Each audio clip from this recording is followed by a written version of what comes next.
রমজান মাসের রোজা নিয়ে বিশেষ কিছু কথা আল্লাহ পাক বলেন, হে ঈমানদারগণ, তোমাদের উপর রোজা ফরজ করা হয়েছে যেমন ফরজ করা হয়েছিল তোমাদের পূর্ববর্তীদের উপর, যাতে তোমরা তাকওয়া অর্জন করতে পারো, আল্লাহ পাকের ভয় আর তোমাদের আত্মসংযম করতে পারো।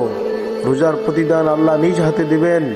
মুহাম্মদ সাল্লাল্লাহু আলাইহি সাল্লাম বলেন, আল্লাহ তাআলা বলেন, আদম সন্তানদের প্রতিটি আমল তার নিজের জন্য, কিন্তু রোজা আমার জন্য, আর আমি নিজে এর প্রতিদান দেব। এর অর্থ হলো রোজার সওয়াব কত হবে তা অন্য আমলের মতো নির্দিষ্ট নয়, আল্লাহ নিজেই বিশেষভাবে এর প্রতিদান দেবেন।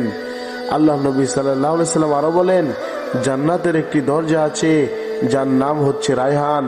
কিয়ামতের দিন শুধু রোজাদারেরা সেই দরজা দিয়ে জান্নাতে প্রবেশ করবে। রোজাদারদের জন্য দুটি আনন্দ আছে, এক ইফতারের সময়, দুই যখন সে তার রবের সাথে সাক্ষাৎ করবে।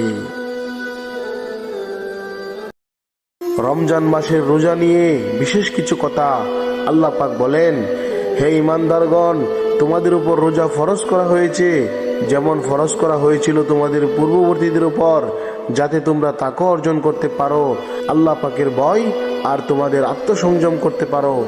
রোজার প্রতিদান আল্লাহ নিজ হাতে দিবেন। মুহাম্মদ সাল্লাল্লাহু আলাইহি সাল্লাম বলেন, আল্লাহ তাআলা বলেন, আদম সন্তানদের প্রতিটি আমল তার নিজের জন্য, কিন্তু রোজা আমার জন্য, আর আমি নিজে এর প্রতিদান দেব। এর অর্থ হলো রোজার সওয়াব কত হবে তা অন্য আমলের মতো নির্দিষ্ট নয়, আল্লাহ নিজেই বিশেষভাবে এর প্রতিদান দেবেন। আল্লাহ নবী সাল্লাল্লাহু আলাইহি সাল্লাম আরো বলেন, জান্নাতের একটি দরজা আছে যার নাম হচ্ছে রায়হান।